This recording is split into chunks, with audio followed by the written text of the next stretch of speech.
Development చేసే విషయంలో స్థానిక కార్పొరేటర్లందరూ ఫెయిల్ కడప నగరంలో. ఈరోజు కడప నగరం నందు వైకాపా ప్రతినిధులు కొంతమంది ఇష్టానుసారముగా మా నాయకుల పైన, మా పార్టీ పైన అవాకులు చవాకులు పేలుతున్నారు. ఎందుకు అలా పేలుతున్నారంటే వారి దగ్గర ఎటువంటి సమాచారము లేక, సమాధానం లేక, మేము ప్రజలలోకి దూసుకుపోయి చేసే పనులను బట్టి వాళ్లకు దిక్కుతోచక ఏమీ చేయలేని నిస్సహాయ స్థితిలో మా మీద అవాకులు చవాకులు పెడుతున్నారు. ఈరోజు స్థానికంగా కడప నగరంలో ఉన్నటువంటి 50 డివిజన్లలో 49 మంది వాళ్ళు ప్రజాప్రతినిధులుగా ఉన్నారు. అయితే ఆ క్రమంలోనే ఎమ్మెల్యే గారు గెలిచిన తర్వాత 8 మంది టీడీపీ వైపు రావడం జరిగింది. 2 చనిపోవడం జరిగింది. ఆ పరిస్థితిలో తీసుకున్న ఎక్కువ శాతము దగ్గరగా 40 మంది కార్పొరేటర్లు వైకాపా వాళ్ళు ఉన్నారు. అయితే ఈ వైకాపా కార్పొరేటర్లు 40 మంది ఉన్నప్పటికీ వారు ఉన్న డివిజన్లలో స్థానిక సమస్యల గురించి, స్థానికంగా ఉన్నటువంటి పరిసర ప్రాంతాలలో రోడ్లు లేని విషయం అయితేనేమి, కాలువలు లేని విషయం అయితేనేమి, ఇంకను చిన్న సమస్యలు ఏదైతే ఉన్నాయో వాటిని ప్రజలకు సమస్యలు పరిష్కరించే క్రమంలో వారు ఫెయిల్యూర్ అవ్వడం వల్ల మేము స్థానికంగా అధికారంలో స్థానికం అంటే కార్పొరేటర్గా మా డివిజన్లలో మా యొక్క నాయకులు అధికారంలో లేకుండా ఉన్నప్పటికీ శక్తికి మించి శక్తి వంచన లేకుండా మా నాయకులు ఎమ్మెల్యే గారు అయితేనేమి, జిల్లా అధ్యక్షులైతేనేమి, నగర అధ్యక్షులైతేనేమి ఎప్పటికప్పుడు అన్ని డివిజన్లలో సమాన నిష్పత్తిలో ఆర్సీ రోడ్డు నిర్మాణ విషయంలో అయితేనేమి, మురుగు కాలువలను నిర్మించే విషయంలో అయితేనేమి, దానికి తోడు ఏదైతే ఈ డ్రైనేజ్ వ్యవస్థ సరిగా లేకుండా తేలికపాటి వర్షానికే గుంతలుగా మారి ఎక్కువ నీళ్లు ఎక్కడంటే అక్కడ నిల్వ ఉండి ప్రజలకు అవస్థలు పడుతూ ఇబ్బందులకు గురవుతున్నారనే కారణంతో మా యొక్క స్థానిక ఇన్ఛార్జ్ ఎవరైతే టీడీపీ నాయకులు ఉంటున్నారో వారందరూ కలసికట్టుగా ఈరోజు ఎమ్మెల్యే ఆదేశానుసారము కలసికట్టుగా ప్రజలకు మనకు ఆటంకంగా ఉండకూడదని చెప్పేసి ప్రజల దగ్గరికి పోయి వాళ్లకు సౌకర్యవంతమైనటువంటి అభివృద్ధి కార్యక్రమాలు అయితేనేమి, ఇబ్బంది కలిగించేటువంటి కార్యక్రమాలు అయితేనేమి వాళ్ళకి లేకుండా మనము మన చేతనైన మటుకు చెయ్యాలనే వారి యొక్క సమాచారంతో ప్రతి ఒక్క డివిజన్లో ఈరోజు మా యొక్క అధికార సంబంధించి మేము ఉన్నప్పటికీ డివిజన్ ఇన్ఛార్జీలు స్థానిక ప్రజాప్రతినిధిగా కార్పొరేటర్గా లేకుండా ఉన్నప్పటికీ ప్రతి పనిలో ముందుకు సాగుతుంటే ఇది చూసి ఓర్వలేక ఇదిగో జస్ట్ నీళ్ళు వచ్చేటప్పుడు వానలు వచ్చేటప్పుడు అట్లా సెల్ఫీకి పోయి సెల్ఫీలు తీసుకొని మీరేం చేసినారు అంటున్నారు. నిజంగా మేము చెప్తున్నాము, ఈరోజు గర్వపడుతున్నాం.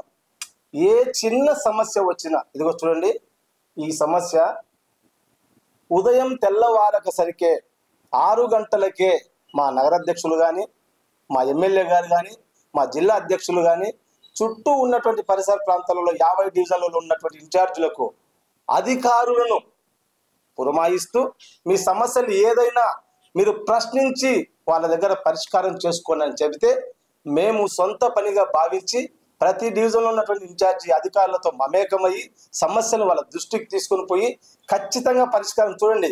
ఇది 2-3 నెలల కిందట మేము సమస్యలు తీసుకొని పోయినాం. ఎందుకు? ఒక రోడ్డులో చాలా అస్తవ్యస్తంగా ఉంది. ఇక్కడ అంగన్వాడీ స్కూల్ ఒకటి ఉంది. అంగన్వాడీ స్కూల్ ఉన్నప్పుడు ఏమైందంటే చిన్నపిల్లలు పోయేదానికి దారి ఎందుకు సక్రమంగా లేదు, వాటర్ అంతా ఇబ్బంది ఉంది, స్కూటర్లు పోయే పరిస్థితి లేదు. ఈ పరిస్థితిని అధికారులకు వివరించిన వెంటనే 3 నెలలు తిరక్క మునిపే సిమెంట్ రోడ్డు వేపించిన ఘనత మా నాయకులది, మా అధికార పార్టీది, మా కూటమి ప్రభుత్వంది. అన్నింటికి మించి ఎమ్మెల్యే గారి సహకారం మరువలేనిది. ఎందుకంటే సమాన నిష్పత్తిలో ప్రతి డివిజన్లో, ఇది మీకు ఒకటి ఎగ్జాంపుల్ చూపించాను. స్థానికంగా నేనుండే డివిజన్లోనే వివక్షకు గురయ్యి 10 సంవత్సరాల కాలము ఏ పని చేయకోకుండా వాళ్లకు లబ్ధి కలిగే కార్యక్రమాలు చేసుకుంటా పోయే క్రమంలో మేము ఏదైతే సమస్యలు ఇలా ఉన్నాయని మా ఎమ్మెల్యే గారి దృష్టికి తీసుకొని పోయినప్పుడు ఆనతి కాలంలోనే 8 లైన్లు సిమెంట్ రోడ్లు ఈరోజు 5వ డివిజన్లో వేపించి ఒక మోడల్ కాలనీగా, ఒక అశోక్ నగర్నే కాదు, ఎక్కడైతే స్లమ్ములు ఉన్నాయో ప్రతి చోట ఇబ్బంది లేకుండా ప్రజలకు అభివృద్ధి కార్యక్రమాలలో ఆటంకం లేకుండా పనిచేయడానికి సిద్ధంగా ఉండాలని మా అధినాయకులు సూచించడం వల్ల మేము ముందుకు సాగలుగుతున్నాం. కాబట్టి ప్రజాప్రతినిధులందరికీ నేను ఒకటే చెప్తున్నా, మీ చేతనైతే మీ అధికారాన్ని దుర్వినియోగం చేసుకోకుండా మీరు కూడా మీ డివిజన్లకు వెళ్ళండి. కార్పొరేటర్లుగా ఉన్న వాళ్ళందరూ వెళ్ళండి, మీరు పనులు చేయండి, ప్రజలతో మీరు కూడా జేజేలు కొట్టించండి. అంతేగాని మీరు ఆ పనులు చేయకోకుండా ఉదయం లేచినప్పటి నుంచి మా నాయకుల మీద విషం కక్కుతూ విష ప్రచారం చేయడము ఏమాత్రము మంచిది కాదని మీకు హితవు పలకడం. మీడియా మిత్రులందరికీ నమస్కారం. ఈరోజు మీడియా సమావేశం ఏర్పాటు చేయడానికి గల ముఖ్య కారణం ఏమిటంటే కనుక, గత కొన్ని రోజులుగా కడప నగరంలో ఒక ఎపిసోడ్ ముగిసిపోయింది, వీళ్ళందరూ పనులు చూసుకుంటుంటారులే అనుకుంటే కనుక మళ్ళీ కొత్తదానికి తెరలేపినది పని బాట లేని వాళ్ళు. ఎందుకు పని బాట లేని వాళ్ళు అంటారంటే, పని ఉన్నా కనుక పనికిరాని పనులు చేసుకుంటా పనులు లేకుండా బతుకుతారు వీళ్ళంతా. ఎంత దుర్మార్గం, అన్యాయం, శోచనీయం, అక్రమమైనటువంటి విషయం అంటే కనుక వీళ్ళకి ఏ సమస్యలు ఇంకా లేనట్టు, వీళ్ళకు ప్రపంచంలో ఎక్కడ ఏం జరుగుతుందో కనపడినట్టు, నియోజకవర్గంలో కడప నగరంలో ఏదైనా సమస్యలు ఉంటే తెలియజేయాలనేటువంటి ఉద్దేశం లేకుండా 24 గంటలు ఆ సెల్ ఒకటి పెట్టుకున్నారు. ఆ సెల్ గురించి మళ్ళీ మేము ఏమన్నా అంటే కనుక మమ్మల్ని అంటారో అని బాధపడతారు. దాంట్లో ఏందో మీ ఇష్టానుసారం నీళ్ళు వచ్చేటి అయ్యి రాసుకునేది, దాని మళ్ళీ మా ఎమ్మెల్యే గారి మీద అనేదా కాదయ్యా. ఎవరైతే కనుక ఈరోజు ఆ పోస్టులు వేస్తున్నారో వాళ్ళని సూట్ ప్రశ్న వేస్తా ఉన్నా, మీరు కాదయ్యా కార్పొరేషన్లో కార్పొరేటర్లుగా చలామణి అవుతూ యొక్క ప్రజాధనాన్ని జీతాలుగా తీసుకొని కార్పొరేటర్లు మేమంటూ సొక్కాలు ఎగరేసుకొని తిరుగుతూ ఉండేది మీరు కాదు. బుద్ధి లేదు రొంతన్నా. మీరు కార్పొరేటర్లుగా చలామణి అవుతూ మీరు ప్రజలకు సేవ చేయాల్సింది పోయినిచ్చి, మా యొక్క ఎమ్మెల్యే గారు, మా యొక్క కార్యవర్గము, మా యొక్క తెలుగుదేశం పార్టీ కుటుంబ సభ్యులు ఈ యొక్క కడప నగరంలో ఉన్నటువంటి పరిస్థితులపైన అహర్నిశలు పాటుపడుతూ ఉంటే, వాళ్ళు పాటుపడినటువంటి పరిస్థితిని ఓర్చుకోలేక, మీరు పనిచేసేందుకు మీ యొక్క ఒళ్ళును వంచుకోలేక ఈ 4 సంవత్సరాల పాటు ఇంట్లో పనుకొని నిద్రపోయి ఇప్పుడు మా వాళ్ళు రోడ్ల మీద తిరుగుతుంటే కనుక మా వాళ్ళ మాదిరి పరుగు పందెంలో మీరు ఓడిపోయేదానికి సిద్ధంగా ఉండి బయటికి రాలేనటువంటి పరిస్థితులలో మీరుండి మా పైన మీరు అవాకులు చెవాకులు అసత్యాలు మాట్లాడుతూ ఉన్నారు. కడుపుకి ఏమన్నా అన్నం తింటారా, అశుద్ధం తింటారా? కార్పొరేటర్లో మేమే అని మీరే చలామణి అవుతారు. స్టాండింగ్ కౌన్సిల్ని మీటే పెట్టుకొని ఏదైతే ఈ యొక్క 15th ఫైనాన్స్ కానీ లేదంటే ఇంకొక ఫైనాన్స్ కానీ కార్పొరేషన్ నిధులు వస్తే కనుక ఆ యొక్క నిధుల టెండర్లను కౌన్సిల్లో ఆపాదించుకొని మీ యొక్క నాయకులకు సంబంధించినటువంటి వర్కులను టెండర్లను మీరే చేసుకుంటారు. ఆ యొక్క పనులన్నీ మీరే చేస్తారు. దాంట్లో డొల్లతనాన్ని మీరే చేస్తారు, డొల్లతనాన్ని మీరే చూపిస్తారు. స్వామి కార్యము స్వకార్యము 2 మీరే చేసుకుంటే 2 తప్పులు మీరే చేసేసి మళ్ళా బురదను తీసుకొచ్చి ఎందుకయ్యా మా పార్టీ పైన రుద్దుతారు? ఏమన్నా అర్థం ఉందా రొంతన్నా? మీకు ఒకవేళ పని బాట లేదు ఏం లేదంటే కనుక రేపు మార్చి నెలలో మా యొక్క గౌరవ ఎమ్మెల్యే గారు, ప్రభుత్వం గారు జాబ్ మేళ పెట్టబోతా ఉన్నారు. తొందరలో మీకు ఆ టయానికల్లా ఈ యొక్క కార్పొరేటర్ పదవులు ఊడిపోతే కనుక మీరు కూడా వచ్చి ఆ జాబ్ మేళలో ఒక ఉద్యోగానికి అప్లై చేసుకోండి. ఈ వచ్చేటువంటి కార్పొరేటర్ ఉద్యోగానికి వచ్చేటువంటి జీతం కనుక మా యొక్క ప్రభుత్వంలో మేము ఏదో ఒక ఉద్యోగం ఇప్పించి చేయడానికి సిద్ధంగా ఉన్నాం. అంతేగాని ప్రజలందుకు 24 గంటలు మా పైన గొంతు కోసుకొని వస్తుంటారే. ఏందో జరిగిపోయింది, ఏదో చేసినాము, ఎక్కడో చేసినాం. నిజానికి చెప్పడానికి వస్తే కనుక ఇటు పోస్టులు పెడతారు. అబ్బా ఏమన్నా అంటే కనుక ఆ నీళ్ళు వచ్చేటి యాన్నో ఒక చోట నీళ్ళు వచ్చేటి పట్టుకొని ఆ నీళ్ళు అది పట్టుకొని వచ్చినాయి నీళ్ళు వచ్చినాయి ఏమయ్యా వచ్చినాయి నీళ్ళు అన్నప్పుడు ఆ స్థానికంగా ఉన్న కార్పొరేటర్ చచ్చిపోయినాడా? స్థానికంగా ఉన్న కార్పొరేటర్ ఏమైనా చచ్చిపోయినాడా? లేకపోతే కోడిగుడ్డు మీద ఏమైనా ఈకలు వెరుకుతాడా? లేకుంటే కనుక బయట వండుకొని ఆకాశంలో నక్షత్రాలు ఏమైనా లెక్క పెడతాడా? పని చేయకుండా పనికిరాని పనులన్నీ వాళ్ళు చేసుకుంటా ఉంటే కనుక ఆ యొక్క పనులు మా యొక్క కార్యకర్తలు, మా యొక్క కార్యవర్గము, మా యొక్క నాయకులు చేస్తూ ఉంటే కనుక దాన్ని ఓర్చుకోలేక మళ్ళీ మీకున్నటువంటి సోషల్ మీడియాని అడ్డం పెట్టుకొని అసత్య ప్రచారాలు చేసి జనాలను ఇబ్బంది పెట్టే రకంగా మాట్లాడతారా? ఏమన్నారు అంతన్నా పద్ధతి ఉందా మీకు? ఇంకొక మంచి ఉదాహరణ ఏంటంటే కనుక మీరు ఎట్టా లేలేరు, పొద్దున్నే మీరు తిరగలేరు. ఒకవేళ తిరిగేటోళ్ళు నేను మళ్ళీ అందరిని అనటంలే, కొంతమంది తిరుగుతారు, మేము కాదనటంలే. మిగిలిన వాళ్ళు ఉంటారు కదా పని కట్టుకొని ఏం చేయలేక చెప్పుకునేటోళ్ళు, వాళ్ళకు ఒక ఉదాహరణ చూపిస్తా ఉన్నాం. చక్కటి ఉదాహరణ ఏంటంటే ఇదోనయ్యా మా నాయకుడు ఈ మధ్యకాలంలో ఈయన పేరు చెప్తేనే కదా మీరు అందరూ భయపడి వస్తున్నారు, మీ వైసీపీ వాళ్ళందరూ.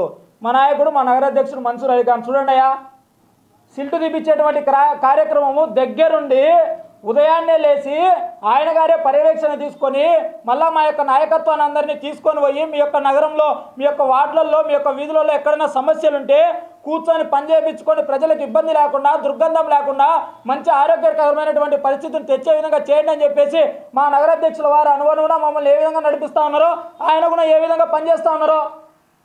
మీ వైసీపీ నాయకుల్లో ఉన్నటువంటి ఒక కార్పొరేటర్కి సంబంధించినటువంటి ఒక వ్యక్తి అనేటువంటి ఫోటోలు ఉన్నాయా? పాతటి కాదు, ఎప్పుడో పురాతన కాలం కాదు, ఇప్పుట్టి మీరు చేసే అసత్య ప్రచారాలన్నిటికీ ఇది ఒక్కటే చెప్పు దెబ్బ. ఇది మేము పనిచేసే రకం, మీరు పనిచేసే రకం అట్టడిది. ఆ యొక్క పోస్టర్లు వేసుకుంటూ బతుకుతూ ఉన్నారు. ఇంకా ఎంత దుర్మార్గానికి దిగజారిపోయినారంటే 15th ఫైనాన్స్లో ఏం చేస్తారంటే వీళ్ళ డివిజన్లో వర్కులు వీళ్ళు వేయరు, వేరే వాళ్ళ డివిజన్లో వర్కులకు వీళ్ళు వేసిండ్రు. వీళ్ళ డివిజన్లో ఇక్కడ గుంతలు పడి పుచ్చిపోయి ఆ జనాలందరూ ఆ రోడ్లలో ఎటవైనా ఏం పర్లే. వేరే డివిజన్లో 11% లెస్ కేసేది. ఆ డివిజన్లో ఉన్నటువంటి పెద్ద నాయకులు 5,000 ఇవ్వండి, 2,000 ఇవ్వండి, 3,000 ఇవ్వండి, 4,000 ఇవ్వండి, సిగ్గు లేదు. ఇప్పటికే జనాలు కమిషన్ల కోసం, కక్కుర్తి కోసం పట్టి పీడించేటువంటి దయ్యాల మాదిరి తయారైపోయిన యొక్క కడప నగరానికి మీరు వైసీపీ వాళ్ళందరూ. అధికారం పోతన్నా ఉనక మీ యొక్క అహంకారం తగ్గడం లేదు, అధికారం పోతన్నా ఉనక మీ యొక్క కండకావరం తగ్గడం లేదు, అధికారం పోతున్నా కనుక మీ యొక్క అవినీతి ఇంకా కాటికి కాళ్ళు దాపుతున్నది తప్పితే కనుక ఏమాత్రం మీరు ఇంకా చరమగీతం పాడేటువంటి పరిస్థితుల్లో లేరు.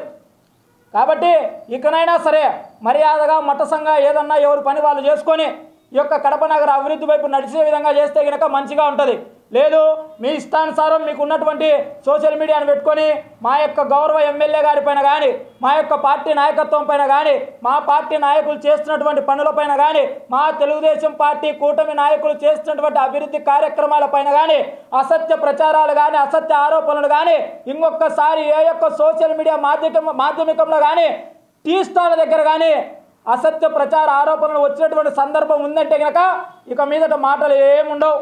మేము చేసేటువంటి కార్యక్రమాలు ఏమైతే ఉన్నాయో, మేము చేసేటువంటి అభివృద్ధి పనులు ఏమైతే ఉన్నాయో వాటన్నిటి కూడా ఈ యొక్క ప్రజానికానికి అదే సోషల్ మీడియా మాధ్యమికం ద్వారానే మాత్రమే కాదు, ఇంటింటికి వెళ్ళి గడప గడప దట్టి ఈ యొక్క తెలుగుదేశం పార్టీ కూటమి నాయకత్వం ఈ యొక్క కడప నగరంలో చేస్తున్నటువంటి అభివృద్ధిని ప్రతి ఒక్క గుండెకు చెప్పేటువంటి కార్యక్రమాన్ని ఈ యొక్క కూటమి నాయకత్వం తీసుకుంటుందని చెప్పేసి ఈ సందర్భంగా మేము ప్రతి ఒక్కరికి తెలియజేస్తా ఉన్నాం.